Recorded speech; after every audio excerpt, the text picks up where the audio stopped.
Hey, thanks for making it to Veterans Info Tap. I'm glad you made it. It's with a heavy heart that I share the news that the 5 members of the 160th Special Operations Aviation Regiment, airborne, known as the Night Stalkers, the 5 individuals were in a helicopter crash and have passed on. My heart goes out to the family members, loved ones, all the survivors.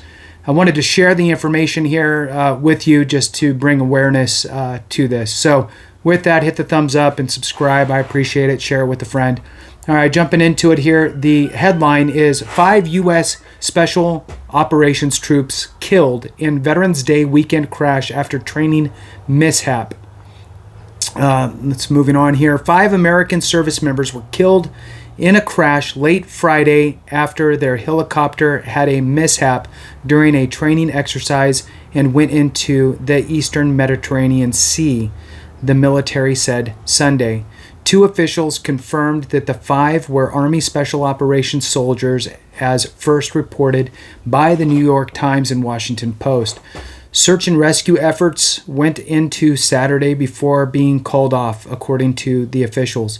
Department of Defense officials on Monday identified the service members as Chief Warrant Officer Stephen Dwyer of Tennessee, Chief Warrant Officer 2 Shane Barnes of Sacramento, Staff Sergeant Tanner Groen, 26, of New Hampshire, Sergeant Andrew Southard of Arizona, and Sergeant Cade Wolf of Minnesota. We mourn the loss of these 5 incredible soldiers, each of them a national treasure, Lieutenant General Jonathan P. Braga said in a statement. They hail from a rare patriotic family with deep military service ties that span multiple generations and formations. They were members of an elite unit, the 160th Special Operations Aviation Regiment, airborne, known as the Night Stalkers, based in Fort Campbell, Kentucky, officials said. They're the Army's best helicopter pilots and usually transport Delta Force or SEAL teams into missions. Our thoughts and prayers remain with the families of the fallen, the department said. The U.S. Army's Combat Readiness Center is conducting an investigation into the incident.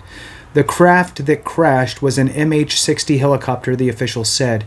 U.S. European Command said in an initial statement on Saturday that the cause of the crash was under investigation, but there was no indications of hostile activity.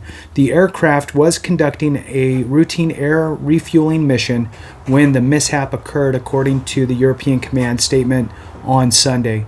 Further details about what went wrong were not provided.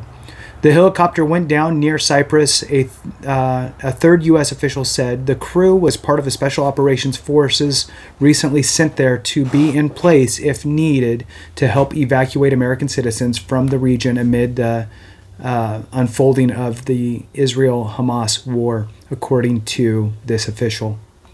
Defense Secretary Lloyd Austin said in his own statement that while we continue to gather the information about this deadly crash, it is another stark reminder that the brave men and women who defend our great nation put their lives on the line each and every day to keep our country safe.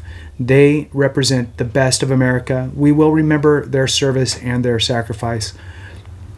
My prayers are with the patriots that we have lost today and their families, loved ones, and teammates, Austin said. European command officials and Austin's statement initially conflicted on the timing of the incident, whether it was late Friday or early Saturday. The Pentagon said Sunday afternoon it was late Friday. President Joe Biden publicly mourned the deaths, saying in a statement that the military members put their lives on the line for our country every day. They willingly take risks to keep the American people safe and secure, and their daily bravery and selflessness is an enduring testament to what is best in our nation. Acknowledging the crash occurred at the start of Veterans Day weekend, Biden said, we once more affirm the sacred obligation we bear to those who volunteer to serve our nation as well as their families, caregivers, and survivors. Jill and I are praying for the families and friends who have lost a precious loved one, a piece of their soul. Our entire nation shares their grief, the president said. That concludes this article, and again, it's with a heavy heart to share it, but it's important to share this type of stuff, I believe. So with that, thank you so much for watching. I appreciate you, and remember, if we don't take care of each other, something went wrong.